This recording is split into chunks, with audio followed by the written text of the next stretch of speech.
L'éthique de la psychanalyse de Jacques Lacan, leçon du 6 juillet 1960. Nous voici à notre dernier entretien sur ce que j'ai cru pouvoir avancer devant vous concernant l'éthique de la psychanalyse. Pour les conclure, ces entretiens, je vais vous proposer aujourd'hui un certain nombre de remarques, les unes conclusives, les autres d'expériences suggestives. Et je pense aussi laisser ouverte l'indication que nous n'avons pas clos, je pense que vous ne vous en étonnerez pas, notre discours. Bref, il n'est pas facile de trouver un médium quand il s'agit de terminer sur un sujet par essence excentrique. Disons que ce que je vous apporte aujourd'hui, c'est un mixed grill. Donc, l'éthique, en somme, il faut toujours repartir des définitions, consiste essentiellement, comme éthique, en un jugement sur notre action, à ceci près qu'elle n'a de portée que pour autant que cette action, impliquée en elle, comporte jugement. Elle est en tout cas toujours censée comporter ce jugement implicite, dès lors qu'on se mêle de porter des jugements sur l'action, c'est-à-dire de faire de l'éthique.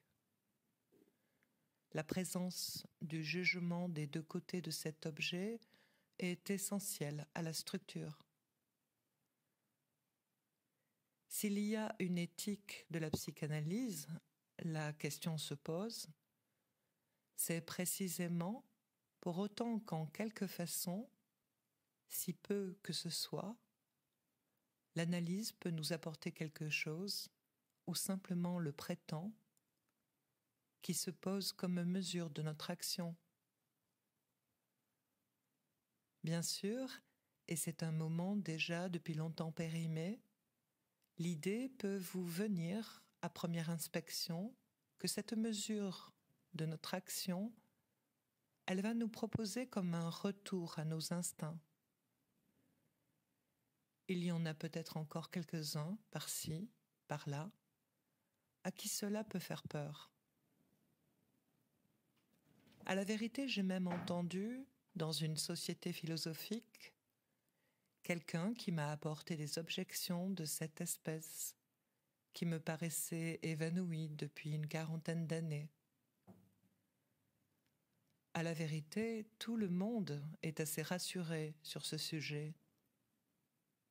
Je veux dire que personne ne songe à craindre un ravalement moral de cette espèce dans la suite de l'analyse. Mais ce qui s'est passé, vous montrerai-je souvent, le soulignant, c'est que ce qu'elle semble avoir fait dans le fait, en bâtissant, si je puis dire, ses instincts, en faisant la loi naturelle de la réalisation de l'harmonie morale,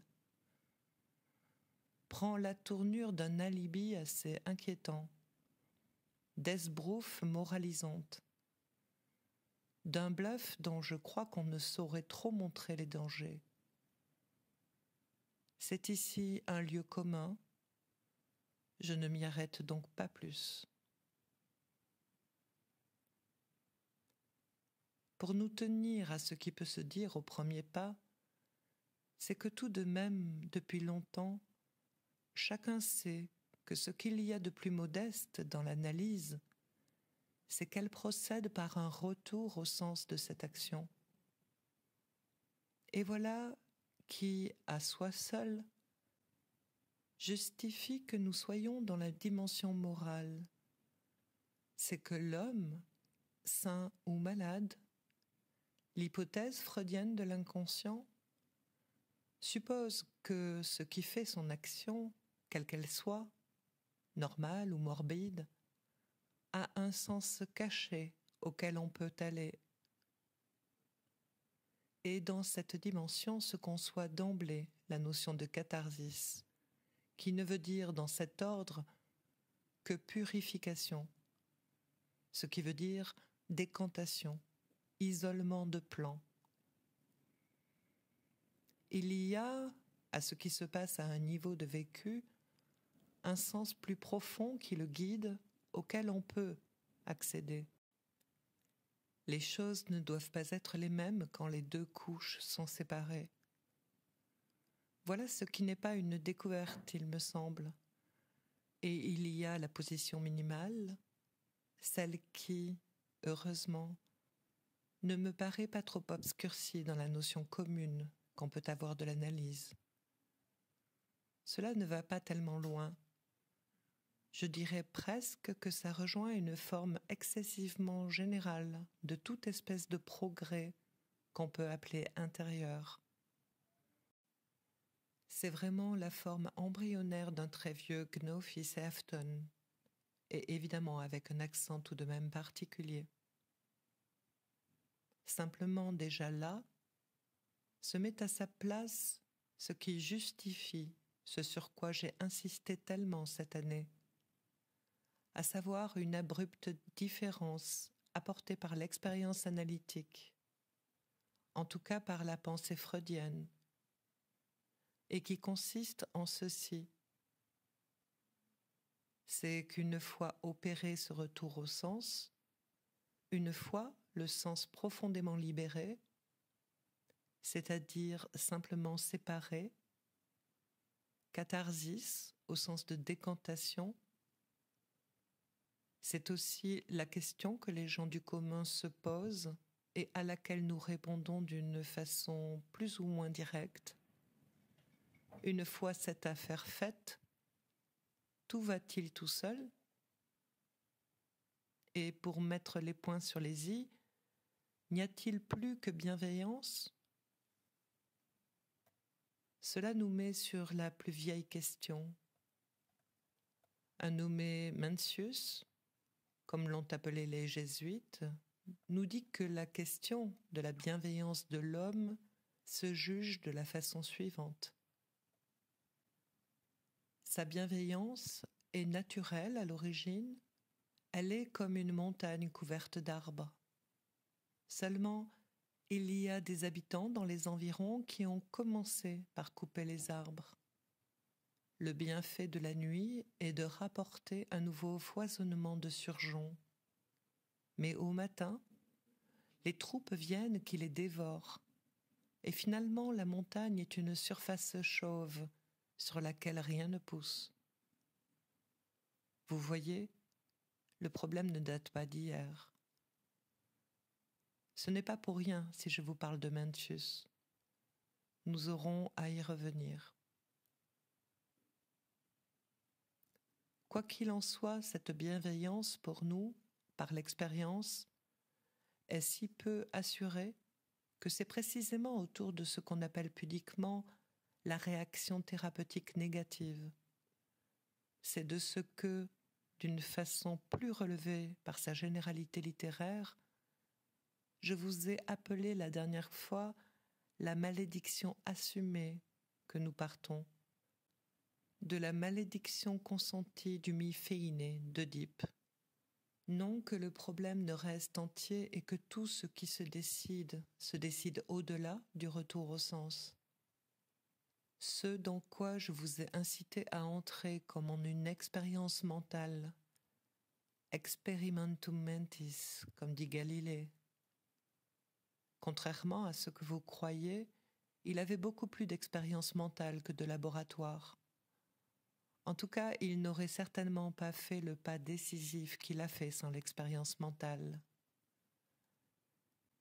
Cet experimentum mentis que je vous propose ici, parce que je crois que c'est celui qui est dans la droite ligne de ce à quoi nous incite l'analyse, je veux dire notre expérience, quand nous essayons non pas de la ramener à un commun dénominateur, à une commune mesure, la faire rentrer dans les tiroirs déjà établis, mais de l'articuler dans sa topologie propre, dans sa structure propre.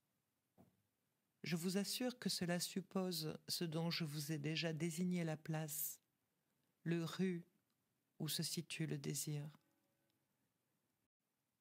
Ce que je vous ai proposé donc le long de mon discours de cette année comme un experimentum mentis, c'est ceci.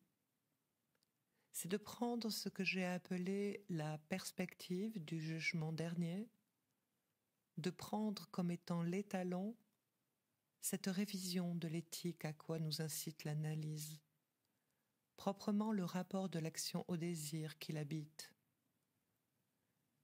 Et pour vous le faire entendre, j'ai pris l'exemple, le support de la tragédie. En quoi j'avais une suffisante garantie dans le fait que cette référence n'est pas évitable, et pour la simple preuve qui peut en être donnée que précisément, dès ses premiers pas, Freud a dû l'apprendre. La question éthique de l'analyse se pose non dans une spéculation d'ordonnance, d'arrangement, de ce que j'appelle service des biens, mais à proprement parler implique cette dimension qui s'exprime dans ce qu'on appelle l'expérience tragique de la vie. C'est dans la dimension tragique que s'inscrivent les actions et que nous sommes sollicités de nous repérer quant aux valeurs. C'est aussi bien dans la dimension comique et aussi bien quand j'ai commencé de vous parler des formations de l'inconscient. Vous le savez, c'est le comique que j'avais à l'horizon. Disons que ce rapport de l'action au désir qu'il habite dans cette dimension tragique se situe, s'exerce dans le sens, disons en première approximation, d'un triomphe de la mort. C'est le caractère fondamental de toute action tragique. Je vous ai appris à rectifier, à corriger, triomphe de l'être pour la mort. Qu'importe le meiphonique tragique, le mei, cette négation est identique à l'entrée du sujet comme tel sur le support du signifiant. Pour le comique, en première approximation, c'est, sinon le triomphe, du moins le jeu futile, dérisoire de la vision. Là aussi, et si nous y regardons de plus près, si dans ce comique, si peu que j'ai pu jusqu'à présent l'aborder devant vous, vous voyez bien que ce dont il s'agit, c'est aussi le rapport de l'action au désir et de son échec fondamental à le rejoindre. Ce qui crée la dimension comique, c'est quelque chose qui est marqué par la présence, au centre, d'un signifiant caché. Mais je vous l'ai dit dans l'ancienne comédie, il est là en personne, le phallus. Mais peu importe qu'on nous l'escamote par la suite. Simplement, il faut que nous nous souvenions que dans la comédie, ce qui nous satisfait, qui nous fait rire, qui nous l'a fait apprécier dans sa pleine dimension humaine, à savoir l'inconscient non accepté, c'est non pas le triomphe de la vie, mais que la vie s'y glisse, si l'on peut dire, se dérobe, fuit, échappe à tout ce qui lui est opposé de barrières, et précisément les plus essentielles, celles qui sont constituées par l'instance du signifiant. Ce que le phallus signifie lui aussi, c'est qu'il n'est rien d'autre qu'un signifiant. C'est le signifiant de cette échappée, de ce triomphe du fait que la vie passe tout de même, quoi qu'il arrive. Quand le héros comique même a trébuché, est tombé dans la mélasse, eh bien quand même, petit bonhomme vit encore.